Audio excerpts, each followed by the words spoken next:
Hi, and welcome to this week's review of Star Trek Strange New Worlds, Episode 7. And this week, I'm joined once again by the Nerdiest Prime team, Namir Ahmed.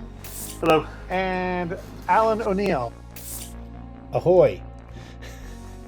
That's my pirate talk. Yarr! Tasha Yar. And I'm Luckas Cardona-Morisset. And what do you guys think about this week's episode? Let's start with Namir. No. Let's start with Alan. Let's start with Alan. I want to hear from you. Yarr! I love a good swashbuckling adventure. I feel like I should have an eye patch or a hat or something for this. I had a lot of fun with this one. I know Star Trek tends to shy away from pirate stories. I think Gene Roddenberry had something against them too, if I remember correctly. It was campy fun, and I had a lot of fun watching this one. Again, there was a lot of laughs, and yeah, I really enjoyed the villain in this one too, and some of the twists that we saw at the end, which we'll get into. But yeah, I enjoyed this one. And Namir. I dropped out for a couple of seconds there, but I assume that Alan said that he loved it. And am I wrong? No, I'm right. I didn't like it. I don't like. I think pirate stories are lame, and I'm glad we don't see them too often. And I thought that this one did it in a way that was uninteresting, and it kind of brought back all the problems that I had with the show, which is bad writing, cliches, and bad character development. Oh, what? Did we watch the same show? Yes, we did. I don't know about this guy. And I bet this guy. Namir, I heard what you said, and I gotta agree to disagree, because I think that this episode is the best episode so far in this season. I loved it. That's crazy. That doesn't make sense at all. I don't know if I put it up at the top, but yeah, it was fun. I'll come back to that in a minute. So I thought that maybe the best way to start our discussion was just to talk about the premise, how we feel about the premise, about this sort of ex-counselor, Starfleet counselor, who ends up being the villain, taking the Enterprise on this or asking for help on this, and taking the Enterprise on this rescue mission. How do we feel about that element of the episode? I didn't have a problem with the premise, right? I didn't have a problem with the initial, this is the thing that gets them on the start of their adventure. I just had a problem with the rest of it. I was fine with the setup of this episode, so it all worked for me. They basically were playing on Captain Pike's way of being in having to come to someone's rescue. So once he found out that there were distressed colonists, he's like, "Oh yeah, of course we'll jump in there and save the day." So, I think they knew exactly how to get him in their trap. I guess Angel wasn't actually a Starfleet counselor after all, is my understanding. That actor had a great campy vibe, and I just dug it. I mean, I know, like Star Trek does camp a lot too, especially in the original series, and I like a good campy romp. I know some people are turned off by that kind of thing, but I just can't help but enjoy it because it's just fun. It's just fun to watch. In retrospect, they should have known that wasn't Dr. Aspen.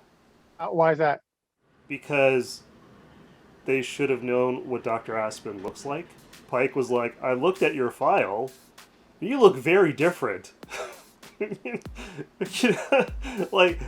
So for me, there was some definite holes. We didn't see the file. It could have been forged. There could have been some cosmetic surgery involved. We don't know. They don't have the internet in the 23rd century. You're right. Suspension of disbelief. Come on, roll with it.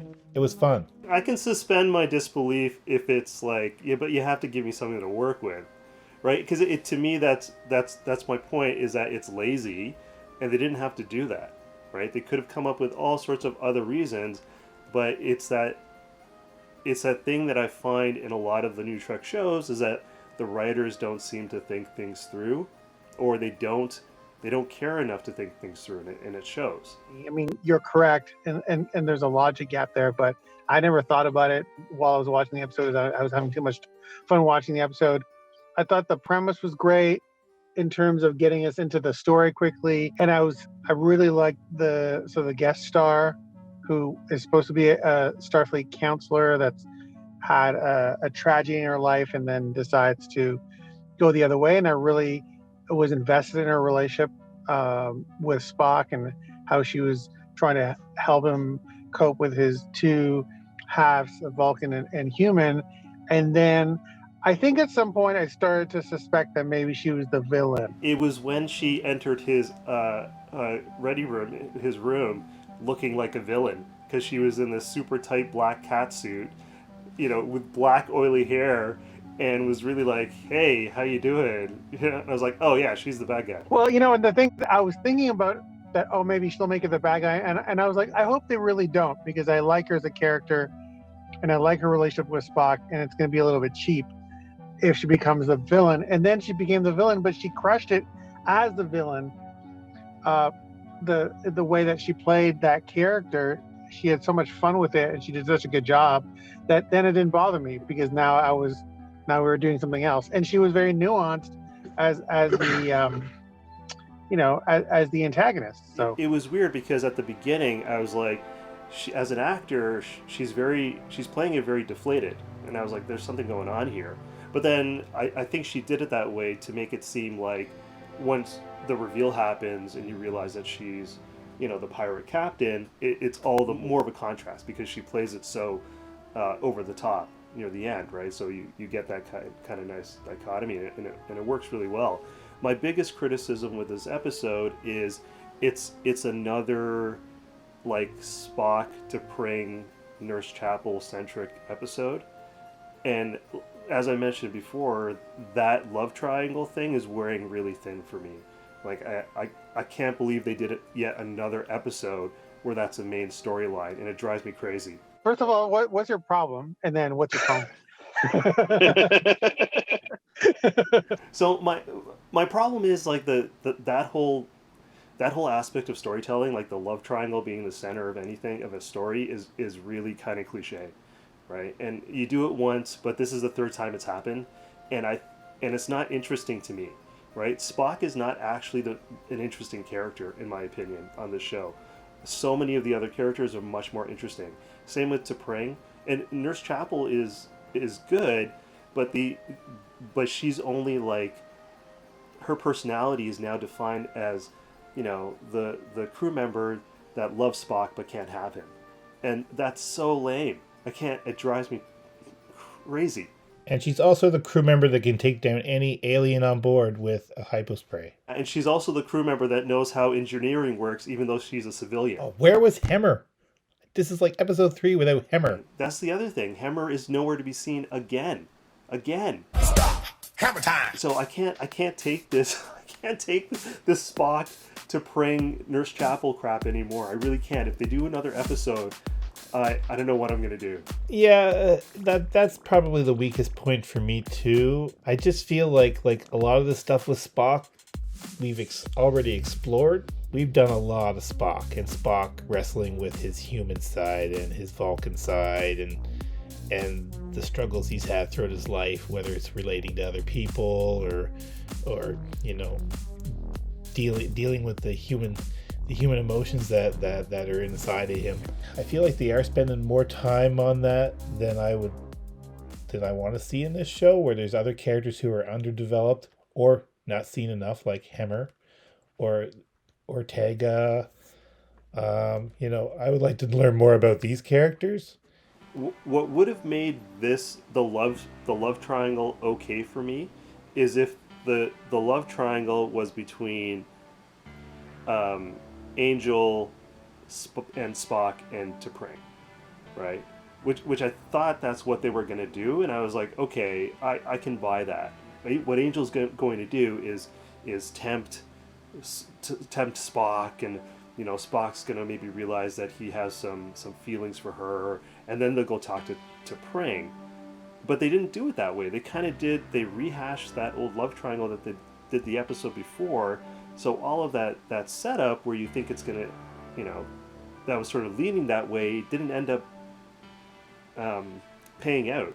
And since we know where the T'Pring, Chapel, Spock relationships are heading anyway, it doesn't make it, they can have this story and it'd be fine to know the background of why, she goes for Ston in the mock time. Like, that's fine. I do like that the relationship was played for a gag, and a gambit here with them kissing on the bridge, and that was a fun scene, to manipulate, or trying to manipulate Captain Angel, even though she may or may not have been falling for it. Honestly, it's a dumb plan, and it didn't make sense, and they only did it so that the two of them would be forced to kiss. I thought it was great. I disagree with both of you guys. First of all, I'm a big sucker for love triangles. I always love triangles, so I never get tired of them. And the other thing is that it makes sense for them to explore this because, with Nurse Chapel in the original series, it was kind of hinted at, but they didn't really ever develop it, and it never went anywhere. It seems like a pretty obvious thing if Spock, has a fiance, and at the same time Chapel has feelings for him. If they develop those ideas, naturally, this is what we're going to have. We're going to have a love triangle that was never really explored or developed at all in the original series or anywhere else. So there's lots of room for that. I don't feel like it's a retread, and I always love that stuff where it's like, I want to know what's going to happen. I really hope that Spock ends up with Nurse Chapel. It's gonna be so awesome when they do. Oh my God, you're the problem. You're the problem. I just realized you're the issue. It's people like you. They're like, well, people like Lucas exist in the world. We got to write this stuff for him. The thing is that Spock in the original series is so closed off when it comes to stuff like discussing the Pon farr, and he doesn't really open up to a lot of people on the ship about his personal life, and it just feels like this portrayal of Spock, which is fine. Ethan Peck is doing a great job. Like, he's a great actor, but at the same time, he's playing Spock where he's actually actively seeking out advice from like Nurse Chapel, and it doesn't seem like something that Spock would ever have done in the original series. And I don't know, maybe that's just because this is a younger version of Spock, but Two things to say about that. First of all, suspension of disbelief, Alan. Suspension of disbelief, and the second thing is that this is a reboot. This is a reboot, but also it's a younger Spock. So if you look at Leonard Nimoy's portrayal of Spock in The Cage, the original pilot, when he's with Captain Pike, the women. Exactly, he's smiling. He has a lot more emotion. It's a Spock who hasn't figured all that stuff out yet, and so it makes sense. And I wasn't on board at the beginning. I haven't watched Discovery or I haven't watched a lot of it, and so I never got to see Captain Pike and Spock and Number One in Discovery. So I'm discovering them in this show, and I was kind of ready to really dislike Spock. And I love him. He's kind of like the superhero of the show. When he's so kick-ass when the pirates are trying to take over the ship. Oh yeah, he's like neck pinching everybody. Ooh. He throws that guy. That was great. He's like Vulcan fooing. What did you guys think of the takeover of the ship? I thought it was ridiculous. Oh, I always love a good ship takeover. I don't understand how they were able to do it with 5 people. I feel like there was more than 5 pirates. Okay, yeah, there's maybe 10. There was 10 pirates. They just like appeared, shot one guy, and then they took over the entire ship.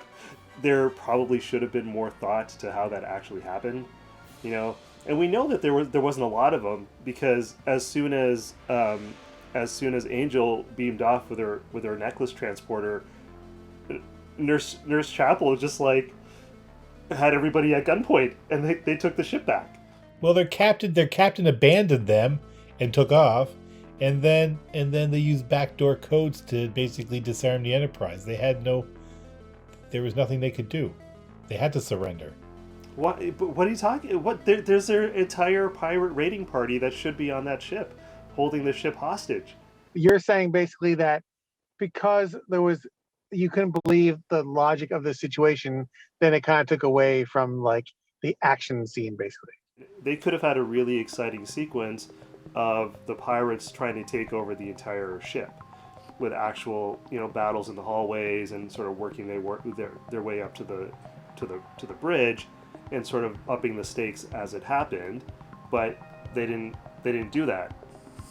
Okay, so and let's go to the what you call the B story with the Captain Pike on the pirate ship with the pirates. How did you guys feel about that?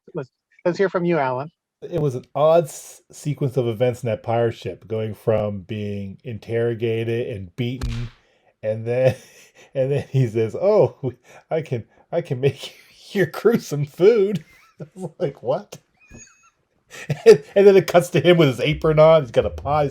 He's like lunch lady, just passes all that, winning over the crew, and they're like, "Give me more, give me more."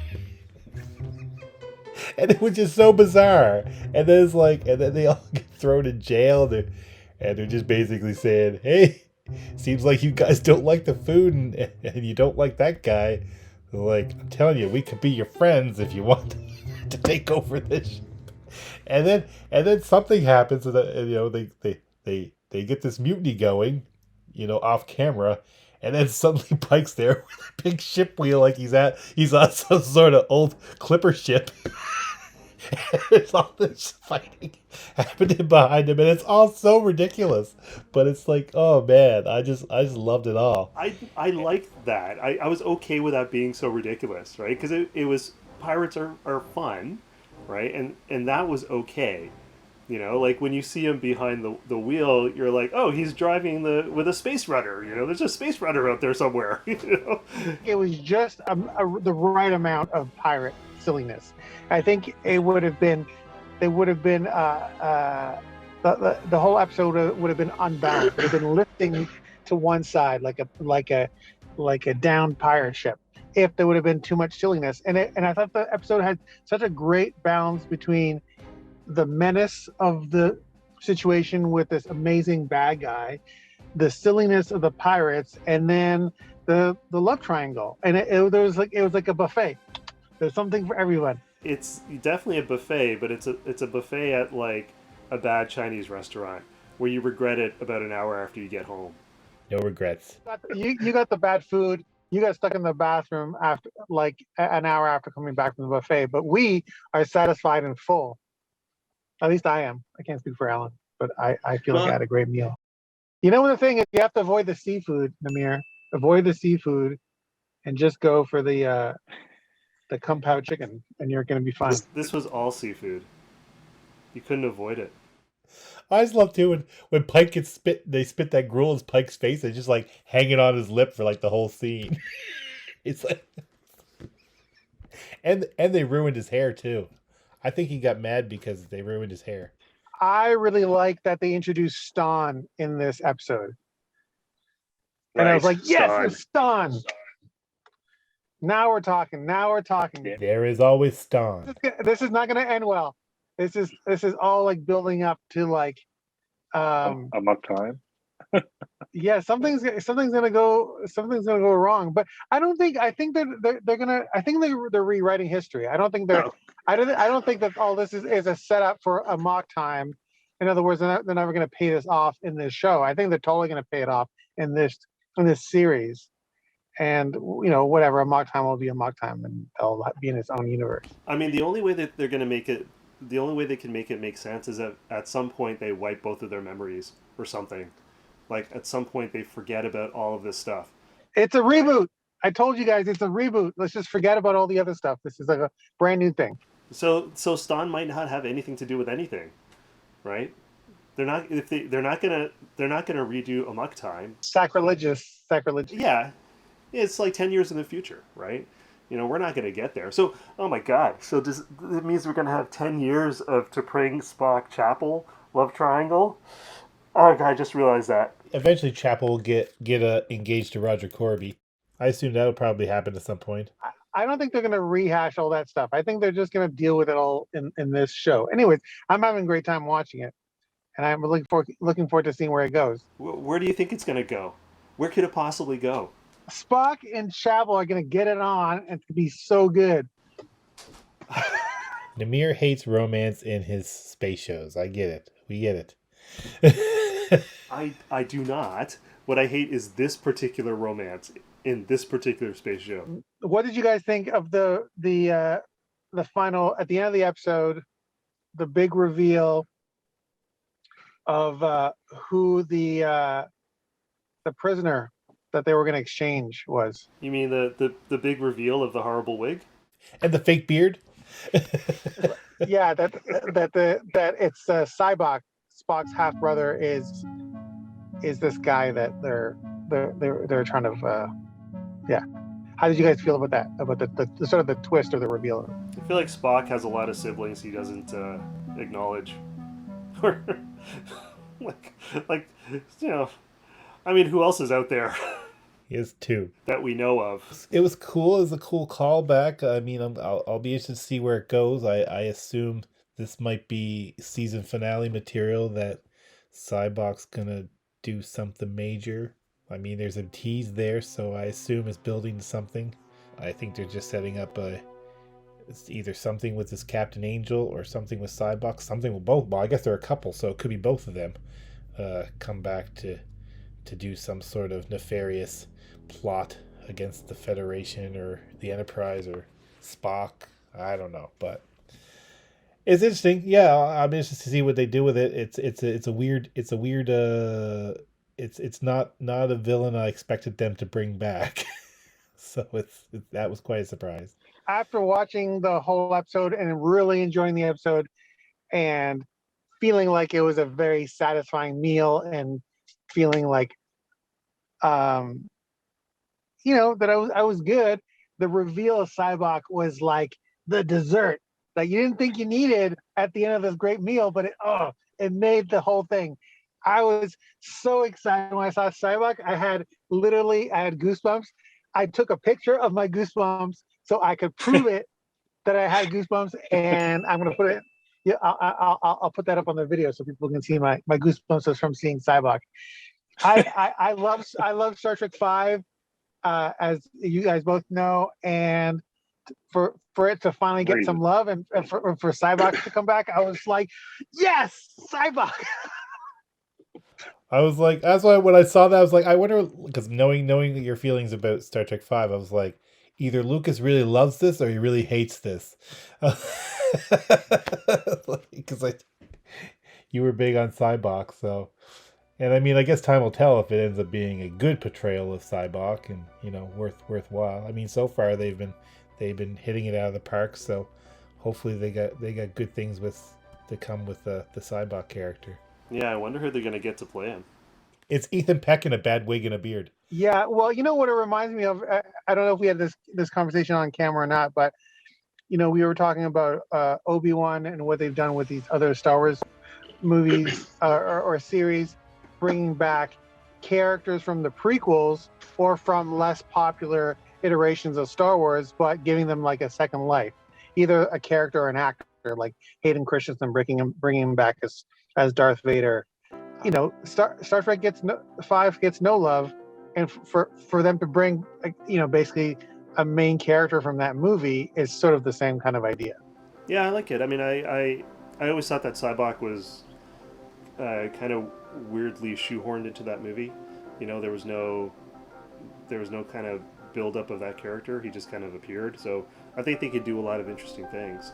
So I hope they don't, waste the opportunity. Put him in a love triangle. Then I'll just piss you off. It'll be like a love quadratic or something now. Like maybe he loves T'Pring. Maybe he loves Ston and Ston loves T'Pring. Oh, it's like a penta love triangle with Ston, T'Pring, Spock, Angel, Cybok.